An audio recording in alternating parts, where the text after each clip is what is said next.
Hello, Memphis, and welcome to Friday night's edition of On Cable Tonight. I'm Debbie White. For those who've been Memphians for a long time, way back in the 40s and 50s, do you remember evangelist Cassetta Baker? Well, with us tonight, we have her nephew, Lerone, and he is carrying on her legacy. She passed away not too terribly long ago with quite a legacy, and he's here to talk about her, to honor her, and show some of the things about her and share with us. Welcome to On Cable Tonight. How you doing? Fine. Okay. Give us a quick background. What makes Cassetta so unique to the public, to the people? She was anointed, a highly, highly anointed woman of God, a consecrated woman of God. Man, Cassetta, I remember one of the most popular songs she ever wrote, Walk Around Heaven All Day. She was in Chicago, Illinois, and she was going to record with the Caravans at the time. She stayed at a friend of her house in Chicago named Virginia Hood. And she went into a room in the house where she would always come and visit when she was on tour in Chicago. She went into the room, shut up in the room 3 days, fast and prayed and sent word for no one to come out of even disturb her until she, was through doing and seeking the Lord. And out came Walk Around Heaven All Day, which she got a gold record for. So she was known to be highly anointed. In my book, Aunt Cassetta's Legacy Lives in Me, I describe my Aunt Cassetta as a mythical, logical gospel goddess, because she had this aura about herself to where when she hit the floor, you knew the presence of God was just on her.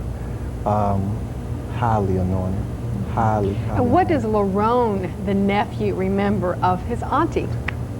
That I was only allowed to call her Aunt Cassetta, as I was saying, because she had no children.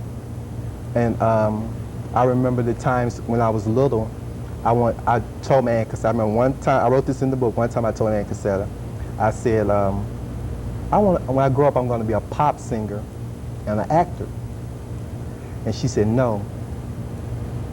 And then she was also a prophetess, and she looked at me, she said, no, you're not. You're going to be a preacher. And I said, no, I'm not Cassetta. She said, what did you say? And she didn't smile, she just looked at me.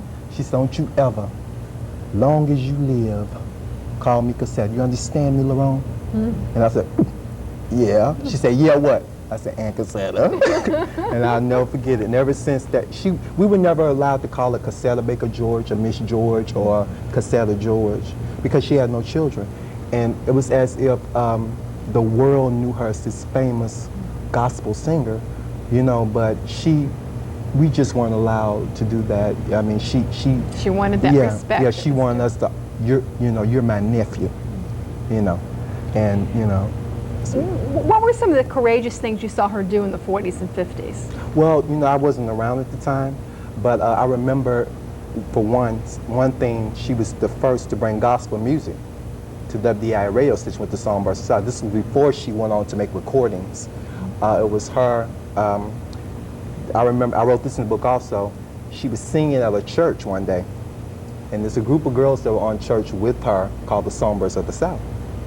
And she headed for the door when the girls approached her. Elizabeth Darling, who was the founder of the Songbirds of the South, approached my Aunt Cassetta and said to her, stopped her instantly, because Aunt Cassetta, she told me back then she was only allowed to sing Come Straight Home, because my grandfather, which is her father, Reverend Baker, Cassetta, you come home. You know what I'm saying? I don't want you out in the street, so she was instructed to come straight home.